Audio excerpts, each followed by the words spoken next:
ঠিক তাই আজ এই কেকটাই তোমাদেরকে দেখাবো আমি কেমন করে বানিয়েছি।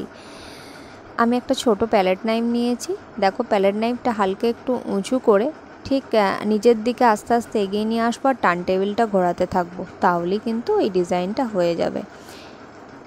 এবার আমি এখানে প্যালেট নাইফের মধ্যে একটুখানি কালার নিয়ে জাস্ট এভাবে আগে লাগিয়ে দিচ্ছি, তো অনেকটা কালার এক জায়গায় পড়ে যাবে, তাই একটু আস্তে আস্তে করে দূরে দূরে দিয়ে দিয়েছি কালারটা।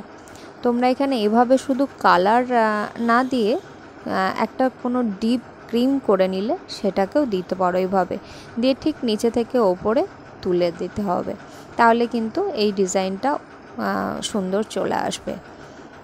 দেখো আমি শুধু কিন্তু কালারই দিয়েছি। এখানে দিচ্ছি আমি গানাশ। গানাশটা অবশ্যই একদম নরম ইউজ করো না, কিছুক্ষণের জন্য ফ্রিজে রেখে দাও, একটু ঠিক হয়ে যাবে যখন তখন ইউজ করো, তাহলে দেখবে মানে বেশ ভালো লাগবে।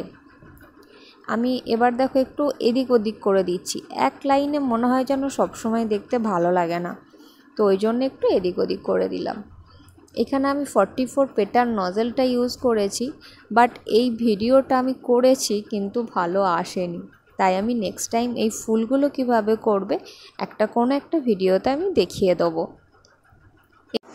আমি এখানে বর্ডারের জন্য দেখো নূরের 13 নাম্বার নজেলটা ইউজ করেছি।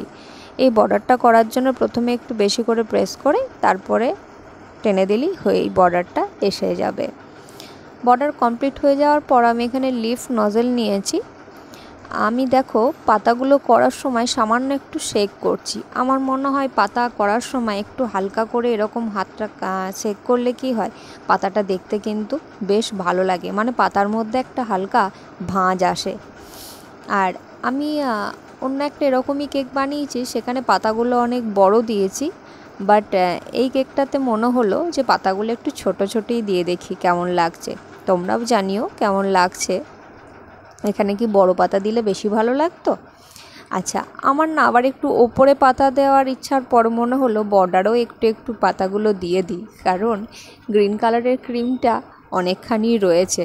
ক্রিম থাকলে না মাঝে মাঝে ভাবি কি করে পুরো ক্রিমটা কাস্টমারকে টোটালটাই দিয়ে দেব। তোমরাও কি তাই করো? তো দেখো এখানে আমি রেড কালার দিয়ে ফুলের রেনু করে দিচ্ছি। তবে আমি এখানে সবসময় মানে পাইপিং ব্যাগ ইউজ করি না, ছোট ছোট বাটার পেপারের কোন বানিয়ে নিয়ে রেখে দিই, যখন যেরকম দরকার হয় সেরকম সাইজের একটি বাটার পেপারের কোন বার করে আমি ইউজ করি। তোমরাও করতে পারো, বেশ সুবিধা হয়। ভিডিওটা ভালো লাগলে অবশ্যই একটা লাইক করে দিও। Thank you.